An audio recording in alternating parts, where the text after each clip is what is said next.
Hi guys, I'm Sam and we're GhanaBound, and today, I'm actually back at Bumblebee Security Solutions. Today, I'm going to meet up with Rodney, go down to the site and get a full security prescription. We're going to have a look at the best in his home automation and what he decides that we need for our home.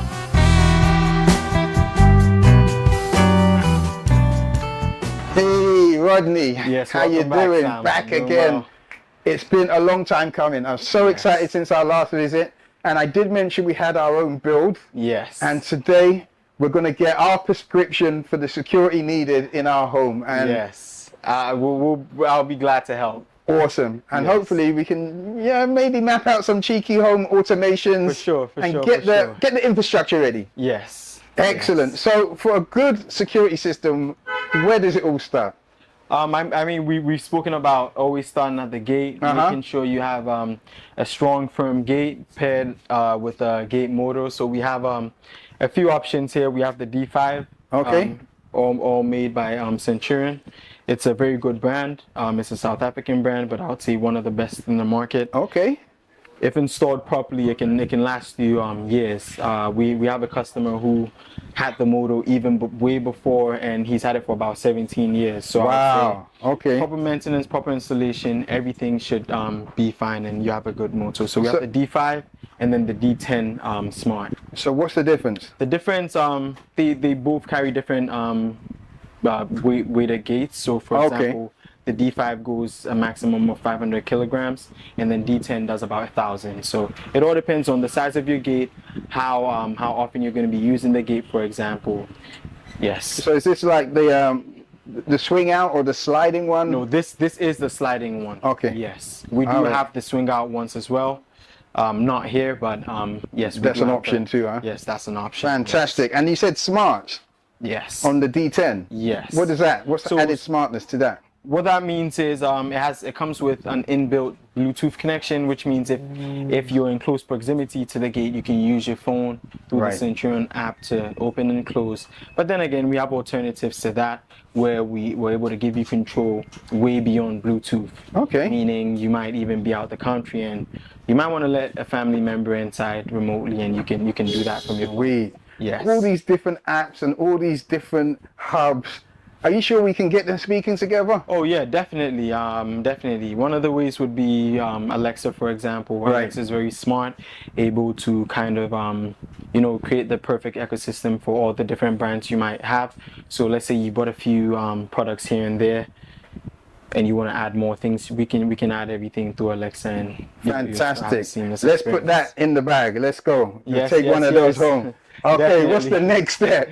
The next step, I would say cameras. You definitely want to have some good cameras. So depending on what you want to see and exactly the goal, or what you want to look at, you have the option of going through PTZ cameras. You can go through 2 megapixel cameras, 4 megapixel cameras. So not all cameras are the same? No, definitely not. They all have different features and stuff like that. Yes. Okay, can you show me something? Like okay, so for these ones, for example, these ones have motion sensors in them, so they're able to tell you they have whenever someone's in a space that they're not supposed to be when the system's on, for example.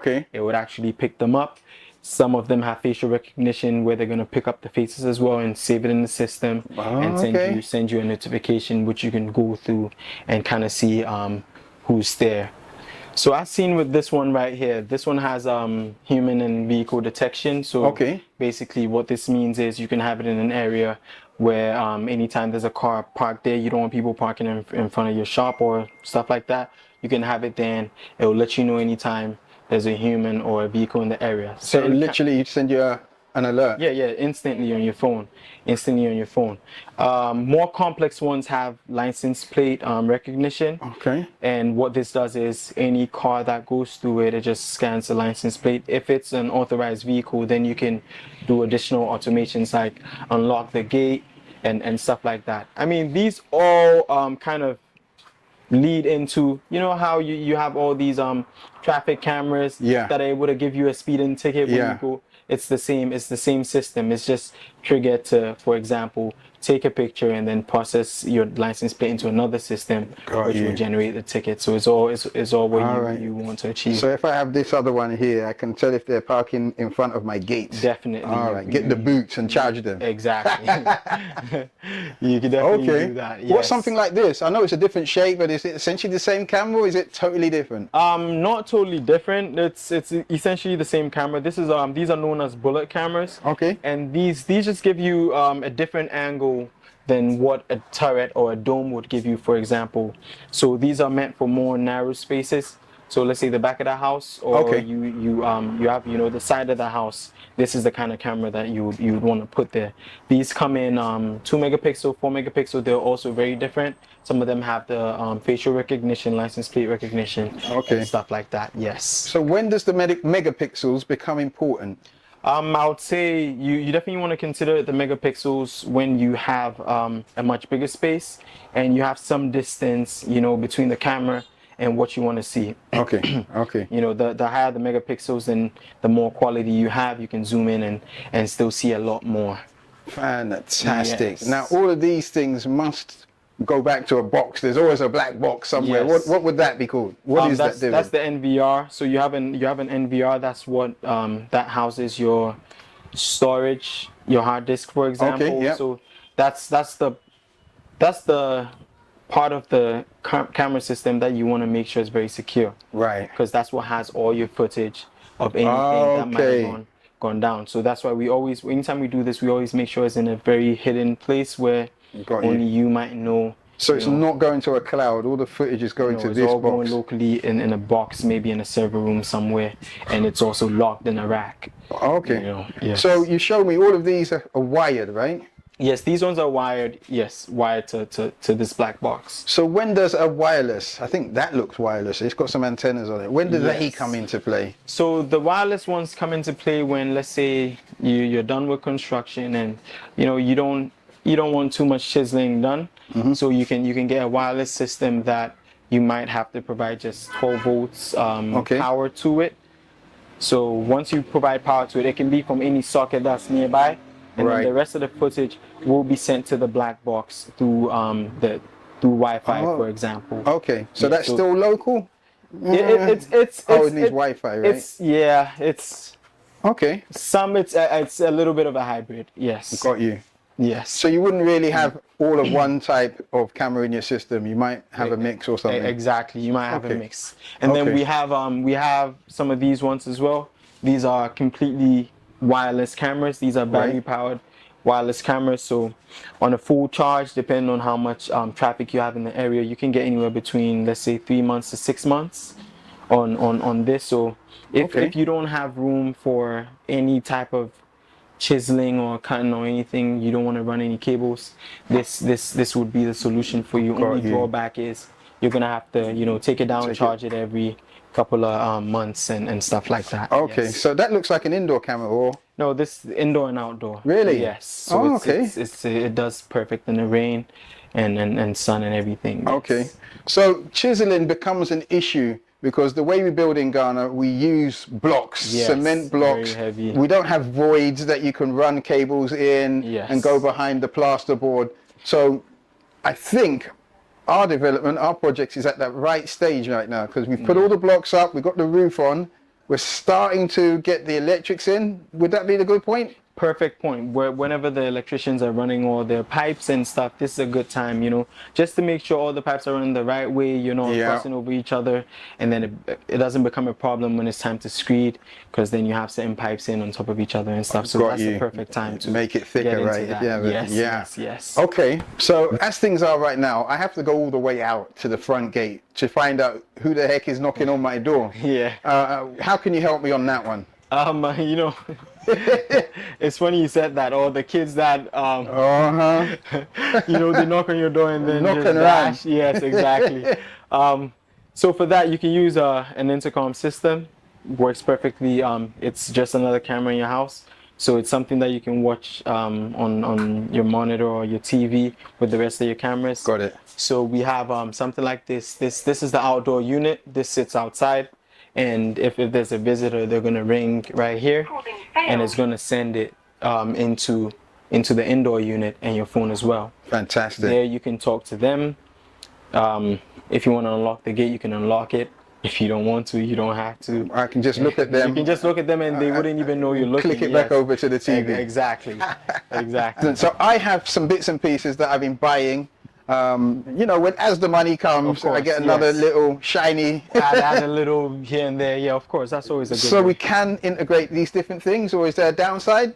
You can definitely integrate it, but as always, there's just a little bit of a downside in the sense that sometimes you don't get the full range of all the cameras in the system that you want. Okay. For example, some of these cameras that have the license plate recognition and stuff like that, if you use a different brand, let's say NVR or what we call the black box, Right. sometimes it's not able to completely translate some of these, you know, signals that would be sent from the cameras. So for example, it wouldn't be able to process the license plate recognition. Right, because it wants its own black box. Exactly. Okay. But you can still always see it, you can hear, you can speak, you know. So if you're going for just basic surveillance, you don't have an issue. Okay, mixing the whole things up. Yes. So first tip of the day, I guess, try and keep the video systems and the cameras the same to get the full potential out of them. Try and keep them the same if you can. Yes. Okay, now I know we're strictly talking about security, but I love my home automation. Yes, the fun part, right? And if I can get it smooth enough for my wife not to notice,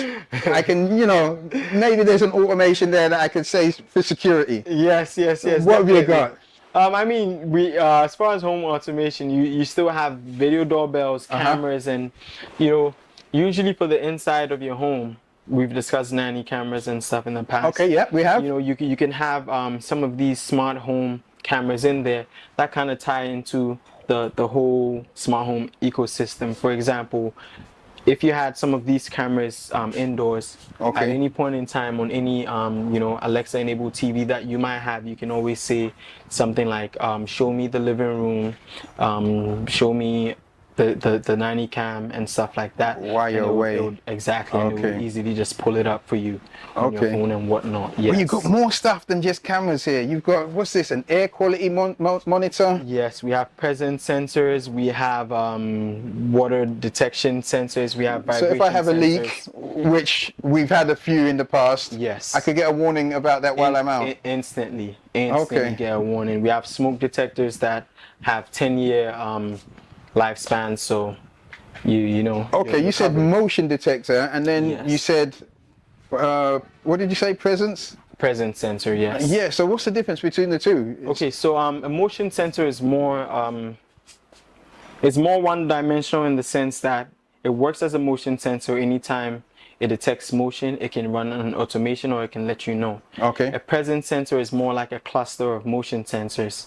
So if fixed in a part of the room, it can actually it breaks up the room into different zones, and it's able to trigger automations based off of where you are. Okay, so it sounds like a little bit of a different technology there. Yeah. Very cool. I really love it, because let's say you have a shared space in the living room, you can have a presence sensor somewhere where it will turn the lights on when you walk towards the dining area. It will turn the dining lights on. Okay. If you're in the kitchen, it will turn certain lights in the kitchen on. When you walk out, the lights go off. So you know, maybe so if you're sitting in the room and you're watching the TV, is it going to keep triggering on and off? Because I know these ones, you'd have to wave your hands to get it to turn back on. It can actually tell that you're in there. You don't have to be moving. As long as you're in the area, it can tell you're in the area. Wow, that's something else. So it's like a motion sensor, the next evolution or something, no? It's like a motion sensor on steroids, yes. So you did mention we start our security from the outside in. Yes. I'm getting you to bag up a gate motor. Gate motor. What should my next eyes be on? Gate motor, electric fence, definitely. Okay. Something you wanna look into. Get your electric fence. So you know, we always want to start it kind of from the outside inside. You know, we secure the perimeter first, and then we go on the inside. Yes. Okay, so it's just layers and layers and layers. Layers of it. Fantastic, man. You know, I don't need any excuse to come down and see you, but I think it'd be really good if we can head off towards site. Yes, yes, Yeah. yes. I'm Have a all look at for what it. we've got there. Yes. And give me your best advice. For sure. Let's do that. All right, let's do it. Okay.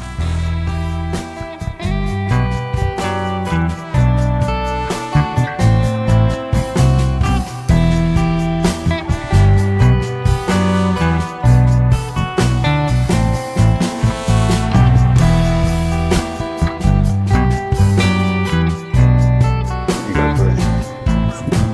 Hello, hello. So here it is. Yes, yes. Here. So what's your first thoughts on the on security here? Definitely the walls. You Uh-huh. know, you definitely want your walls to be of a good height. Okay. And you know, taking it the extra step, you can have the electric fence going on as well. Okay. Is there any particular height or standard heights that you recommend we go in?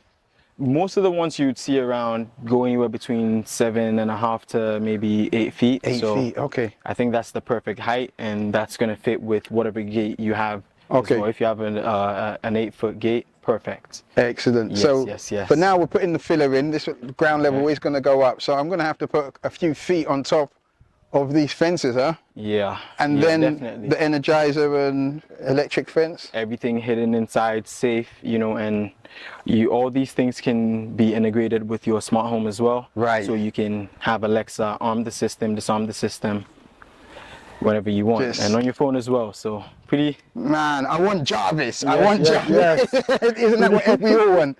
So is there any common mistakes that you see? Because I know you do mention and say quite a lot, it's always about layering your security. Yeah. So when it comes to the fence walls and stuff, is there any schoolboy errors or things that you see people make, you know, quite repeatedly? With regards to the fences, really, it's a bit straightforward. You know, you want to find a good person who knows how to install these things. Okay. In certain instances, what we've seen is the bars that are used, they're not positioned properly. So you Right. have some of the, you know, the wires loose and stuff like that. That's not how you want it. You always want it straight, firm, and so I would say most of the time that's where you'd see a few issues, but Okay, overall it's pretty straightforward. It's pretty Yes, straightforward to yes, keep yes. those walls high, Yeah. I suppose clear of stuff. Yeah. I mean, you know, we have plant lovers. Some people Mm-hmm. like to have like trees and stuff around. You want to consider all those things and, you know, kind of angle your fence maybe away from the trees and stuff like that. Right. So you don't have, you know, sometimes when things touch the fence, it might give you false alarms and you Right. might hear this I've got you. sound. I've heard that going yeah. around town. Is that Yeah. what it is? Yeah. It means you're making something's making contact. It's either like a leaf from a tree or, you know, certain people might have a drying line closer to the fence, and you know, with the wind and stuff, it might set it off. So And I yes. suppose you did mention trees earlier. I suppose you don't particularly want them right close to your wall. Can someone use it to jump in? Or? Yeah, not too close to your wall. Yeah, definitely. You know, because some of your branches might go outside and stuff like Yeah. that. So you want to keep it properly trimmed. You know, have the trees in nice area that you can, you know, that fits your whole landscape and also not compromise your security. Yes. Okay, so you did mention the gate as well. What would you Yes. recommend for us? I don't really like that gate, to be fair. It's an old gate. Yeah. I mean, whatever design you want, you know. Yeah. As long as it's made with good materials, it's a firm. We always suggest galvanized steel. Yeah. That way you don't spend most of your Decembers repainting your gate. Right, yeah. And you know, rusting and stuff like that. We always recommend galvanized steel. A nice design, something that fits you know, your personality and what you would want to see, and you know, pair it with a gate motor and you're good to go. So I've heard some people are all about having thick gates so no one can see in to see Yeah. any goodies, but others say that if you can partially see, maybe your neighbor can see if there's someone that's not supposed to be there, or Exactly. you know, Exactly. where do you stand on that? You know, we're into security, so yes, we like to consider, you know, security of the premises and stuff, but the whole point is also for you to be comfortable where you live. You're not feel building a safe, prison, right? feel secure. You know, you don't want to trap yourself in the house. So I think we lean more towards having some type of visibility. It doesn't have to be something where you can completely see inside. Okay. But it could be in such a way that if you're angled at a certain direction, you're not going to be able to see it. But if you're standing right in front of the gate, then you can see through. The blessing with that as well is if you're inside and someone's standing right in front of your gate looking in, you can also see them. Right. You know, if you have nothing to hide, I think it's always nice to have Partial vision. Huh? yeah, partial where you can see certain areas of the gate, and they usually look nicer than the solid ones to me. Yes. That's true. But Yes.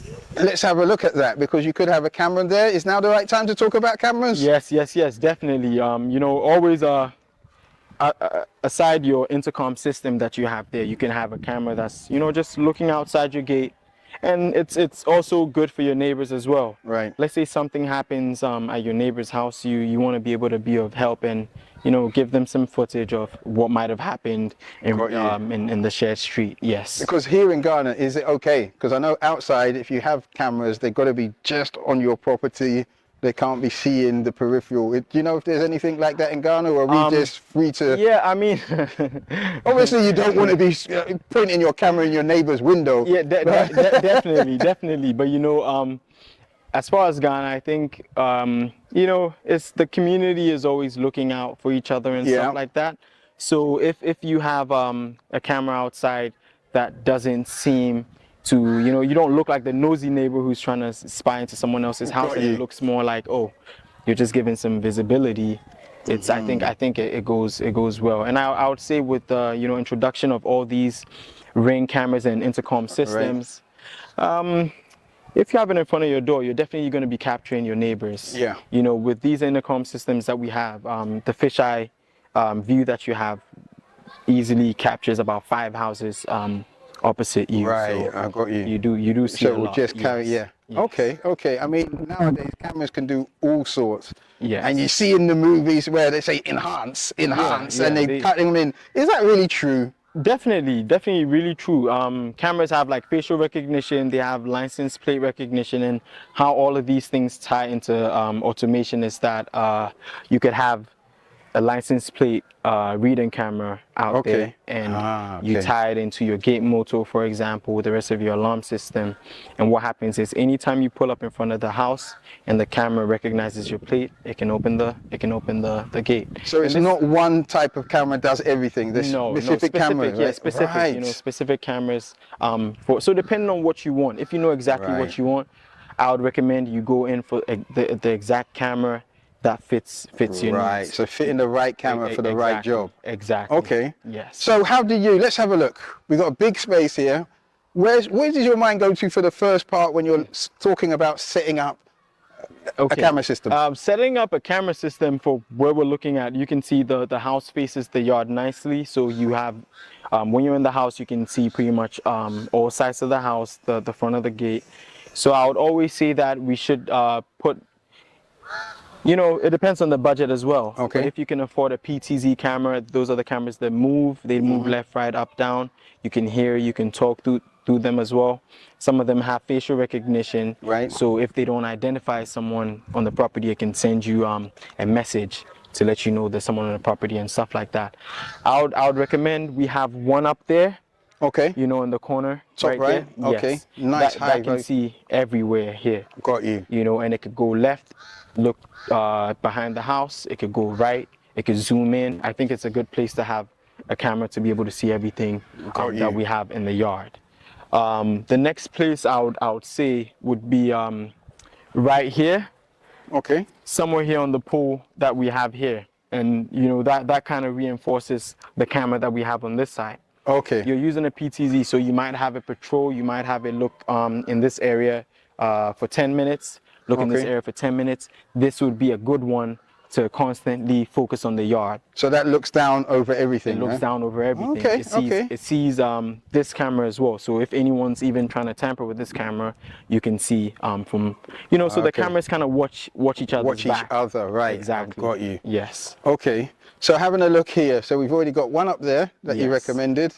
One as well here that's looking in the yard. Okay. And I'm thinking one more that will look outside the gate. Right. So it can see whoever's street walking up in there. front of the gate, some part of the street, so you can see who's driving in, who's going out, and stuff like that. Got you. We have the intercom system, which serves as a camera as well. Okay. Properly fitted into your system, you can watch it in the feed like you would the rest of your cameras. Awesome. So yes, we have 1, we have 2, and 3 looking outside.